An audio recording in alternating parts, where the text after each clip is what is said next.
चलिए एक और बड़ी खबर राजधानी पटना से है। विधान परिषद के सभापति के कंप्यूटर से छेड़छाड़ की गई है। अवधेश नारायण सिंह के चैम्बर में लगे कंप्यूटर से छेड़छाड़ की खबरें मिल रही हैं। छेड़छाड़ करने वाले ने कंप्यूटर का डाटा डिलीट किया है और इस पूरे मामले में देखिए ईओयू के साइबर यूनिट को छेड़छाड़ की जानकारी दे दी गई है। लेकिन सवाल ये कि आखिर कंप्यूटर का डाटा डिलीट क्यों किया गया, छेड़छाड़ करने वाले की मंशा क्या थी, ये तमाम सवाल जो है वो खड़े हो रहे हैं।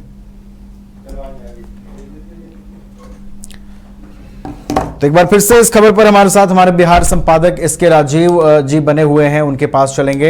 एसके राजीव जी, देखिए विधान परिषद के सभापति के कंप्यूटर से छेड़छाड़ की खबरें सामने आई है। छेड़छाड़ करने वाले ने डाटा भी डिलीट किया है, क्या कुछ मंशा होगी? हालांकि अब ईओयू तक जानकारी पहुंचाई गई है। नहीं, देखिए आज सुबह अचानक एक खबर आती है नवीन की बिहार विधान परिषद का जो कंप्यूटर है उसको उस पूरे सिस्टम को हैक कर लिया गया है और उसमें जो डाटा थे उस तमाम डाटा को जो है वो उड़ा दिया गया है। हालांकि बाद में यह जानकारी मिली कि वहाँ जो एम्प्लॉय हैं, जो वहाँ कर्मचारी हैं, उनके द्वारा ऐसा किया गया है और उसके बाद फिर इस पूरे मामले विधान परिषद के जो सभापति हैं वो वहाँ पहुँचते हैं और जाकर के पूरे मामलों को काफ़ी करीब से वो खुद देखते हैं और उसके बाद फिर ईओयू को इस पूरे मामले की जिम्मेदारी जो है वो दी जाती है। इकोनॉमिकल ऑफेंस यूनिट जो है वो उसको दे दी जाती है। और मुझे लगता है कि देखिए अगर वाकई में उस सिस्टम को हैक किया गया है तो फिर जो वहाँ एम्प्लॉय काम कर रहे हैं, ये तो जांच का विषय है नवीन, उन्होंने आखिर उसको क्यों उड़ा दिया? अगर आपके सिस्टम को कोई हैक कर लेता है और उस सिस्टम को आप दे रहे हैं तो फिर आप वहाँ के उस सिस्टम के तमाम फाइल्स को आप डिलीट क्यों कर देंगे? तो ये मामला जांच का विषय। और मुझे लगता है कि जब इस पूरे मामले पर ईओयू जांच करेगी तो फिर दूध का दूध और पानी का पानी जो है वो खुलकर सामने आएगा। लेकिन मैं आपको एक चीज बताऊं कि भारत और पाकिस्तान के बीच जो एक युद्ध हुआ था अभी 72 घंटे का, उसके बाद से ये बहुत ज़्यादा इंडिया में जो ये घटनाएं देखने को मिल रही हैं कि बैठे बैठे सिस्टम को जो है वो हैक कर लिया जा रहा है। पता चल रहा है कि भाई पाकिस्तान में हैकर बैठा हुआ है और सिस्टम को हैक कर रहा है।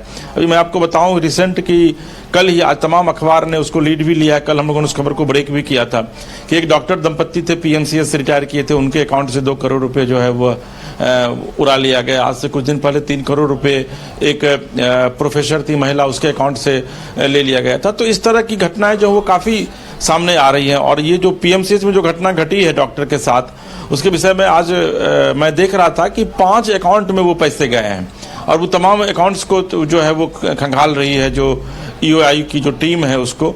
तो अब विधान परिषद के आखिर कंप्यूटर को हैक करने के पीछे मंशा क्या है, ये एक बड़ा सवाल है।